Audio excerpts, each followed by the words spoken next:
ক্রাফটিংয়ের কাজ করতে গেলে সবথেকে বেশি জরুরি লাগে সেটা হচ্ছে আঁকা। যত হাতের আঁকা তোমার সুন্দর হবে তত তোমার ক্রাফটিংয়ের কাজ আরও বেশি সুন্দর হবে।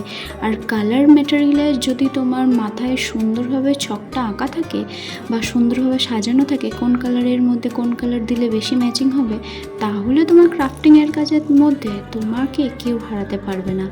আমি নিয়েছিলাম দুটো কোম্পানির ব্রাশ, একটা হচ্ছে সোনাই আর একটা হচ্ছে গৌরব। এর মধ্যে জানিও তো কোন ব্রাশটা সব থেকে বেশি ভালো হয়। সোনাইয়ের ব্রাশটা নতুন ইউজ করছি, এর আগে গৌরব কোম্পানির ব্রাশ ইউজ করতাম। আমি 00 দুটো হয়ে গিয়েছে ব্রাশ, আমি বুঝতে পারিনি, এইদিকে 000 হয়ে গিয়েছে একটা। আমি দোকানে গিয়ে বলছিলাম 0000 দিতে, ওনারা আমাকে শুধুমাত্র 00 দিয়ে দিয়েছে। দোকানে কেনার সময় অতটা খেয়াল করিনি, ঘরে এসে দেখাতে আবার কে যাবে ফেরত দিতে, আবার কে যাবে আনতে, তাই জন্য আর গেলাম না। থাক, আবার 0000 একটা নয় কিনে নেওয়া যাবে।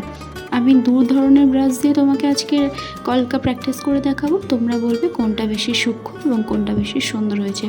আগেই বলে রাখি, অনেক দিন পরে যেহেতু আঁকে বুকি আবার প্র্যাকটিস করছি, তাই জন্য আমাকে আবার খড়ি মাটি দিয়ে আবার নিজের হাতে খড়ি দেওয়া আর কি। পুনরায় সমস্ত ডিজাইন ভুলে গেছি, আবার করে নতুন করে প্র্যাকটিস করতে হচ্ছে, যার জন্য এই নোটবুকটা আবার তৈরি করা। এই নোটবুকের ভিডিওটা যদি তোমরা না দেখে থাকো তাহলে এই চ্যানেলেই দেওয়া রয়েছে, তাহলে সেটা ভিজিট করতে পারো 13 নম্বর শর্ট ভিডিওতে।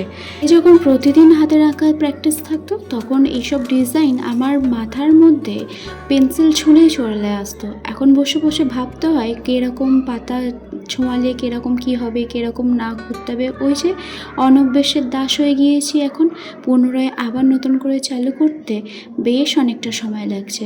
তাই আবার প্রথম দিয়ে আমি যেরকম শুরু করতে পেরেছি, আশা করি তোমরাও পারবে। কোনো জিনিস তোমাদের যদি ভালো লাগা থাকে, আমার মনে হয় না সেই জিনিসটা বেশি দিন চাপিয়ে দিয়ে রাখা যায়। ঠিক না ঠিক কোনো না কোনো সময় ভাবে তোমার সেই জিনিসটা আবার পুনরায় তোমাদের কাছে ফেরত আসবে। এই যে যেরকম একটা আঁকাটা যাই হোক না কেন, পরের আঁকাটার তুলি ঘোরাতে আমার একটুকুও কষ্ট হচ্ছিল না। রঙটা যেহেতু অনেক দিনেকার একটু আগেকার হয়ে গিয়েছে, একটু শুকিয়েও গেছে, তার জন্য রঙটা একটু আঠা আঠা হয়ে যাচ্ছিলো। তো